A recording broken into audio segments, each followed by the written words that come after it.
Hogei gutxi, gai hau abia puntu, besteak beste, gaur Gipuzkoako Foru Aldundiko bozeramailearekin da, hurrengo hauteskundei begira baita ere Foru Aldundiko aldun nagusi izateko, EAJaren hautagaiarekin. Eider Mendoza, egunon. Egunon. Aukera eman nahi nizun eta azken gai hau honi buruz ere galdetu nahi nizun.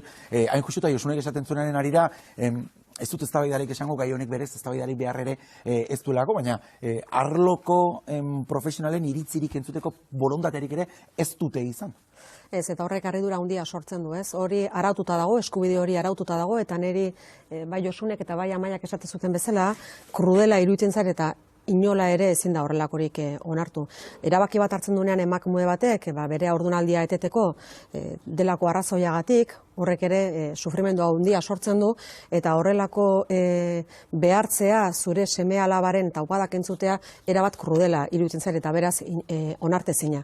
Eta horretaz haratago, zer horrek esate zenun bezala, erabaki hori hartu du pertsona batek, eta inolako konsultarik ez du egin osasun arloko espezialistekin, eta horretan adituak direnekin, haiek bai esango liokete nola egin behar diren gauzak kasu honetan. Edo zer dan ekidin beharrekoa, eta besteak beste da sufrimendu gehiago eragitea emakumeari kasu honetan erabakitzen duenean bere haurdunaldia etetea. Bueno, Gipuzkoara etorrita eta alor ekonomikoari begira, duela minutu gutxi kontsumorako prezio indizearen abenduko behin betiko datua ezagutu dugu, horragi geratuta baita ere, elikagaien prezioari dagokionez eta beste kontu batzuk hartuta, bakoitzak ere eta neurgailu bakoitzak bere norabidea daukala. Baina ze deskripzioen guztu nuke, egun Gipuzkoarrek bizi duten testuinguru ekonomikoaren inguruan? Nik uste datu makroak hartuta, egoera ona da, Gipuzkoan egoera ekonomikoa objektiboki ona da.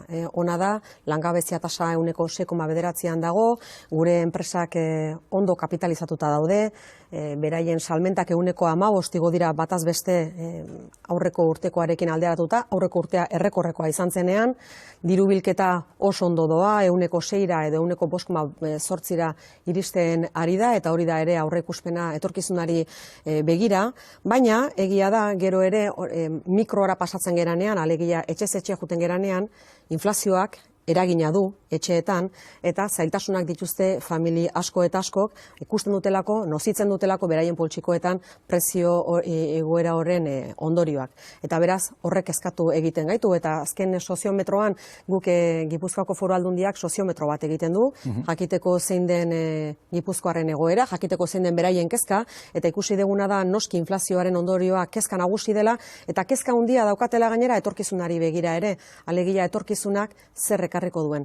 Beraz, naiz eta datu makroak onak izan, ezin dugu inondik inora alde batera utzi, badaudela zailtasunak eta zailtasun horiei erantzun egin beharko diegula eta erantzuten jarraitu beharko degula, aldundi bezala. Bai, horralor fiskalean, bada data bat oraindik pendiente dagoena, eztabaida fiskal berri bati noizekin golitzaioken, eta batez ere 2023ko Euskal Autonomia Erkidegoko aurrekontu proiektuaren harira sortu zena, eztabaida hori aldundien eskuminen egongo litzatekena delako, baina hor badago deflaktazioari dagokienez erabakia dagoeneko hartuta eta indarrean, 100% deflaktazioarena, eta baita 30.000 eta 35.000 euro baino gutxiago kobratzen dituztenek ere, bueltan jasoko dutena, ez da? Eta hori da, akaso, gizarte talde handienari zuzen-zuzenen eragiten dio neurrietako bat? Bai, Gipuzkoako Foru Aldundiak hartu duen erabakia, gainontzeko Foru Aldundiekin batera, ikusita egoera zein zan, deflaktazioa 2% hori aurrekontuetan jasota zegoena, eta gero 200 euroko kenkari hori, eta horrek eragingo die Gipuzkoako ahalmen gutxien duten 69%. Beraz, kezka gehien edo eukidezaketen. Hoiei zuzendua da, batipat, ze 2% deflaktazioa Gipuzkoar guztiei aplikatuko zaigu, baina batipat honek izango du eragina gutxien daukaten 69% horri, edo Gipuzkoaren 69%.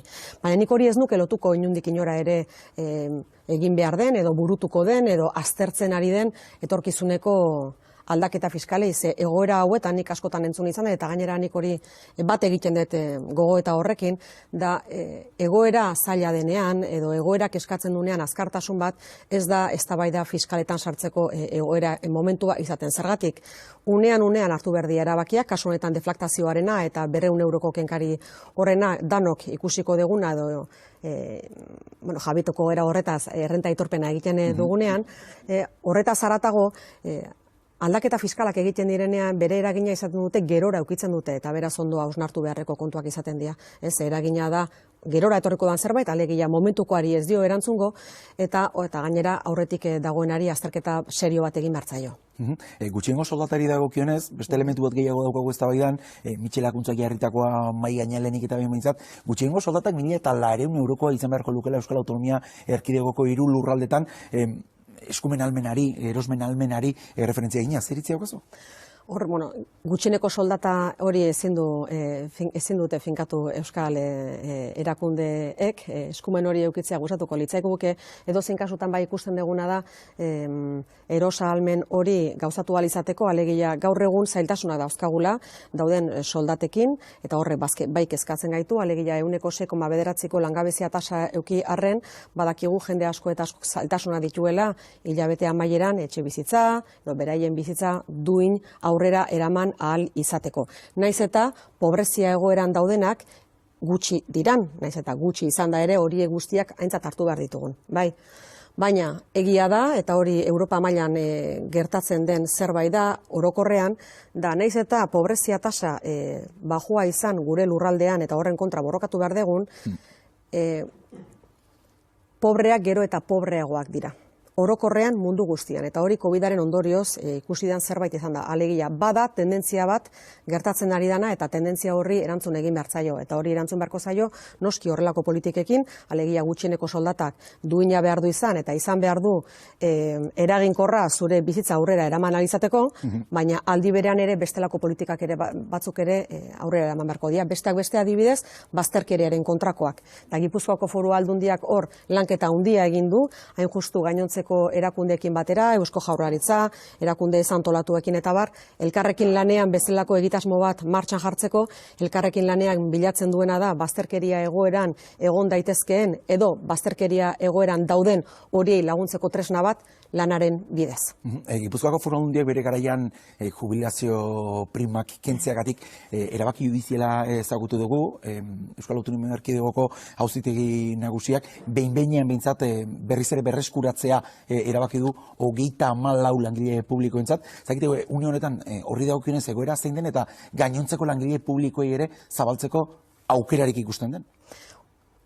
Egoki esan dezu, ze ez da egoki azaldu komunikabideetan, soilik 34 pertsona horiei dagokienez. Horrexera batean nahastu egin zelako, ez da, langile publiko guztiek jasoko zuten, baina 34 dira. Bai, pixkat azaltzearren, erabaki hau zergatik hartzen da. Egia da, gure erakundean eta udal erakundeetan bazegoela erretiroa aurrez hartzen baldin bazeneukan aukera sari bat jasotzeko, Gipuzkoako Foru Aldundiaren kasuan 2 urte lehenago erretiroa hartuta gehienez ere 40.000 euroko diru sari bat jaso zenezaken, baina hor auzitegi gorenak hainbat sententzia kaleratu ditu azkeneko aurreko urtean, martxoan eta apirilean hain zuzen ere, nun esaten zen, kasu batean eta bestean, kasu batean suhiltzaile baten ingurukoa zen, da beste batean udaltzain baten ingurukoa, ez Gipuzkoako Foru Aldundiarena, baina esaten zuen, zuei ez dagokizue, baina horretaz aparte, ez dagokitzaz aparte, gainontzekok kontu zibili zaitezte ze desegoki ari zerate ordaintzen. Ezin dezute horrelakorik ordaindu. Beraz horrek jurisprudentzia sortu zuen. Horren aurrean, erakunde guztiek hartu genuen erabakia, erakunde guztiek esaten dudanean da, Bizkaiko Foru Aldundia, Arabako Foru Aldundia, udal nagusiak, kolore politiko guztietako erakundek hartu genuen erabakia izan zen bertan bera ustea. Zergatik, bertan bera usten ez balin bagenuen, bageneuzkan ja 2-3 sententzia nun esaten zen, dirua oker erabiltzen ari ginela, eta ezin genuela horrela jarraitu. Beraz, erabakia izan zen bertan bera ustearena. Auzitegi nagusiak horrela esan zuelako. Egon dira sindikatu batzuk, eta egon dira ere langile batzuk horren aurka elegiteak aurkeztu dituztenak, elegite horiek oraindikan beren ibilbidea daukate, baina 34 langile horien kasuan, 34 langile horiek dira Gipuzkoako Foru Aldundikoak, haiek rekursoa edo elegitea aurkezteaz gain esan dute, hau ebatzi bitartean, alegia epaitegiak honen inguruan erabaki bat hartu bitartean, guk aukera auki dezakegu Aldundia denbora aurretik usteko eta erabakia beranduago etortzen balin bada, kaltetuak izango gera. Beraz, kautelarra eskatzen dugu. Eta orduan horren aurrean epaileak esan duna da. Ez dakigu ze gertatuko da, alegia ez nahi sartzen gai honen mamian, baina bazpare 34 lagun hauei bi urte lehenago erretiro hartzeagatik emaiezute dagokien prima, eta kasuan epaitegiak ebatziko balu edo erabakiko balu ez dagokiela diru hori jasotzea, bazpare abal bat aurkeztu dezatela dagokien diruaren 50%. Harrigarria da alde batetik, epai batzuk esan digutelako hori bertan bera utzi behar dela, eta horren aurrean hartu dugu guk erabaki hori, ez da guk gure kabuz hartutako zerbait, eta beste alde batetik harrigarria da ere, soilik 34 lagun horiei eragiten dielako, eta ez gainontzeko guztiei. Baina, guk hori horrela etorri da, eta datorren bezala onartuko dugu. Inor hasita baldin bazioko mintzat argi giratuko zaio 34 langile publiko dela, ez dela orokortuta. Ez du bertan bera utzi erabakia, inondik inora. Beste erabaki batzuk ere bai, epaitegietatik datozkigunak, galdetu egin nahi zuti, Gipuzkoako Foru Aldundian segiro daukazuen, zekar bostento taldeak, Alderdi Sozialistatik jasotako iturriak batzen dituzte, trafiko kudeaketan, eta hain justu 15 eta N1 errepideko bidesarien inguruan izandako erabaki judizial batzuen arira, EAJak behar bezala ez jokatu lanez eginez izana aurpegiratzen dizuetelako? Nik ariketa bat egin nahi dut gai honen inguruan, eta da hain justu guk aldundi bezala zerbait lortu izan badegu legealdi honetan eta baita aurrekoan ere, da gure desberdintasunak alde batera utzi izana, hainbat proiektu geneukalako aurrera eramateko eta horiek aurrera eramateko ezinbestekoa zelako konfidantza giro bat sortzea. Horren aurrean nik azpimarra jarri nahi dut kontu baten, eta da, gai garela eta gai izan garela, gauzak aurrera eramateko Gipuzkoaren mesedetan, eta horrela jarraitzeko borondatea daukagula. Azpimarra hortan jarri nahi dut. Aurreko legealdian gatazkatsuak izan zian kontuak konpondu genituen, eta oraingo legealdian ari gera hori edanak sendotzen, eta egonkortzen, eta etorkizunerari begira prestatzen. Eta beraz, nire ekarpena zentzu horretan izango da. Konfiantza eta giroa da azpimarratu nahi dudana gaurkoan. Konfiantza giro horrek ez dauka itxura honegia, prentsa bidez behintzat, motorretako adierazpenak egiten ari badira?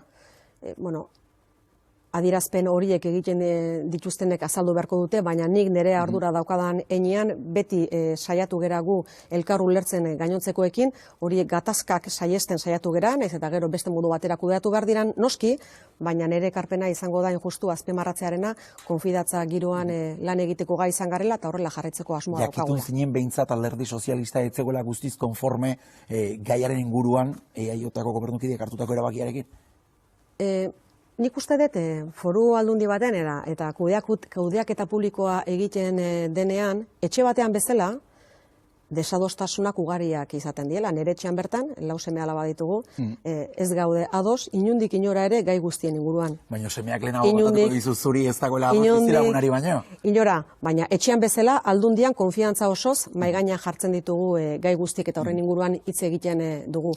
Erabakiak hartzen ditugu amankomunean. Izan delako batez ere, Alderdi Sozialistako iturri hau jaso izana egunkari batek, barter hemen da, etxe honetan 3 sindikatuak izan dakoa batu dugulako, Gipuzkoako Foru Aldundiak printzipioz behintzat eta epaitegi baten hartutako erabakiarekin, bidesari horrietan ordaindutakoa bueltatu egin beharko dielako garraioko sektore profesionalekoa eta 3 sindikatuak injustu, hori esaten zuen baita ere, ez da hori orokortu egingo dela eta ordaindutako guztia itzule egin beharko dela Foru Aldundiak.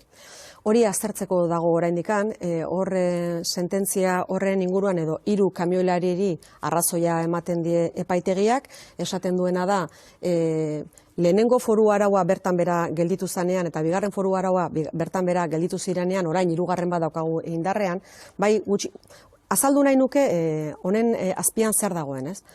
Guk bidesariak martxan jartzen ditugunean edo indarrean jartzen ditugunean horren jatorrian nun dago. Europak esaten digulako. Erabiltzaileak ordaindu egin behar du. Alegia, errepide horiek egunero eta egunero jasaten dute sekulako trafikoa batipat kamioilariena, bertakoak ez direnak, gehienak, eta hori ezin du erakunde publiko batek bere gain hartu gainontzeko politika publikoen kalte. Bestak beste adibidez, gure kasuan, ez guk hori ordaindu, mantenimendua ordaindu errepide horiena, adibidez gizarte politiken kaltetan. Orduan esaten duena da, erabiltzaileak ordaindu egin behar du, peajea jarri berdia. Eta guk, lehenengo foru arau bat martxan jartzen dugu, edo indarrean jartzen dugu, batzar nagusietan, aho batez, alderdi politikoak alde daude horretan, eta orduan peajeak martxan jartzen ditugu. Edo hori onartzen dugu. Eta aldi beren, garraiolarien sindikatu batek helegite bat jartzen du horren kontra. Helegite horren ondorioz, epaitegik esaten dutena da diskriminatzailea dela. Eta orduan bertan bera utzi behar dela. Eta gu bigarren foru arau bat indarren jartzen dugu, Gipuzkoako batzar nagusien abalarekin. Ez bakarrik EAJ eta PS, baizik eta gainontzeko alderdi politikoen babesarekin indarren jartzen dugu. Hor ere, helegite bat aurkezten dute garraiolariek eta sententzia haien aldeko da. Eta orain, zertara eraman gaitu honek, errepide guztia, N1 eta A15, zirrikitu guztik peajepean jartzera. Eta hortaz, peaje berria abian jarriko da urtarrilean zehar. Hortik aurrera, azpimarratu nahi dudana da. Guk hartu ditugun erabakiak, izan dira noski Gipuzkoako batzar nagusietan oinarrituta. Egia da horrek eduki duela ibilbide bat epaitegietan, guk ez duguna konpartitzen, baina onartu beharrean gaudenak, eta hori dela jundala birformulatzen. Lehenengo foru araua, ura nunbait etzan gustoko, bigarrena ura ere epaitegintzat etzan gustoko, eta hirugarren hau. Bitartean, kamioilari batzuk ordaindu egin dute peajea, eta esan dute, etzenez bidezkoa guri kobratzea, itzuli guzu dirua. Eta lehenengo sententziak atera dira haien aldeko lehenengoak orain. Eta ikusi beharko duguna da, etorkizunari begira, gainontzekoei begira, alegia aurkeztu dutenei begira, zer egin behar dan, baina horretara mugatzen da. Erabakiak beti hartu dira amankomunez gainontzeko alderdi politikoekin batzar nagusitan, eta noski gobernu kontseiluan. Ikusiko dugu, bidesarien kontuak oraindik badirudelako guztiz konpontzetik urrun xamar jarraitzen duela, etorkizun hurbilagoa mintzat, hauteskundeak lehenago iritsiko direlako, ziur aski, bidesarien gaiak guztiz konponduta bintzat foru araua onartuta daukagoa hirugarrena, eta peajea martxan jarriko da hilabete honetan bertan. Ikusko dugu, ia badaukan horredik beste... Gobernu kontseiluak ala erabaki. Itzalik ez, hautagai izango zarelako, jotaren aldetik, militanten babesa jasota, hautagaitza hori behintzate ofiziala da. Zer mogu zaden galdetu nahi dizut, egun horrenik bostera maila izan da, eta gobernantza diputatu izan da ere, bauzkazulako beste ardura batzuk baita ere, nola ekiten diozu erronka honi? Ilusioz betea, gauza dian bezala. Egia da, urte desente daramate politikan, afiliatu nintzen oso gazte, egin afiliatu nintzen uste 16 urterekin, nik uste etxean bizi izan dugu, batipat amaren aldetik, ama, atxit eta mama, gure inguruan ere, kuadrilan, sena daukagu, eta nik uste bokazio publikoa betidanik izan dudala. Urteak eraman ditute politika gintzan, hainbat erakundetan, bai gestioan eta bai legebiltzarretan, legealdi hau lehenengo aldiz Gipuzkoako foru aldundian, eta orain hautagaitza egokitu zait datorren legealdiari begira. Erronka handia da, gauza asko egin dugu Gipuzkoan, egia da egoera orokorrean ona dela, baina badaukago anbizio gauzak oraindik ere hobeto egiteko, eta horren gidaritza elkarlanean, baina horren gidaritza neri egokitzea, egia da badala ardura handi bat, baina aldi berean ere ohore bat, nik ilusio handia daukat. Zagit giroak aiztotu moduan esango zenuken, ze alderdi sozialistaren erreakzio hori ere eta hitz egiten ari ginenak, ez dirudik kasualitatez datozenik orain, dagoeneko hauteskunde kliman sartuta gaudelako, euren idazkari nagusia eneko handu ezak ere, adierazpen gogor batzuk egin ditu, ez da, gai desberdinei dagokionez, eta hor badirudi, lehia estua aurre ikusten dela bintzat. Hauteskunde gerturatzen direnean tensioa egoten da beti, baina aitortu behar dut, honetan denbora daramagunok tensioa kudeatzea ohikoa dugula, eta tensioaren aurrean ere patxada adieraztea edo patxada sartzea, edo behintzat ez erantzutea tensio berarekin, importantea izaten dela, besteak beste herritarraen zerbitzura gaudelako, eta herritarrei zerbitzu egoki bat eskaintzeko gaudelako. Eta hori egiteko, benetan nik uste importantea dela, behintzat islatzea, xestrak alde batera usteko gai gehala, eta helburu hori argi eukita aurrera egingo dugula. Eta nik horri ematen diot daukan garrantzia, ez gehiago tensioa egongo da, baina aurrera egingo dugu. Inkesten arabera, lehia estu bat, Euskal Herria bildurekin izango luke EAJak, eta aldea azken datuen arabera ere txikitu egin zen. Hala da, nik uste Gipuzkoan argi dagoela, lehia oso estua eukitzen dugula beti ezkerra abertzalearekin, bilduk agintea eukizuen Gipuzkoako foru aldundian 2011-tik 2015-era, duela ez hainbeste, beraz, estua izango da lehia, baina nik ambizioz ekingo diote leia horri, eta herriak erabakiko du zer nahi duen. Amarrak dira puntuan agurtu horretik galdetu egin nizun de Miguel Auziaz baita ere, batez ere oposizioko alderdietako ordezkariak entzun ditugulako esaten, EAJaren erantzuna epel xamarra izan ote den, hasiera batean oharbidez, ez du azken unetan Andoni Ortuzaren hitzik jasotzeko modurik izan. Uste duzu EAJaren erantzuna behar bezalako izan dela?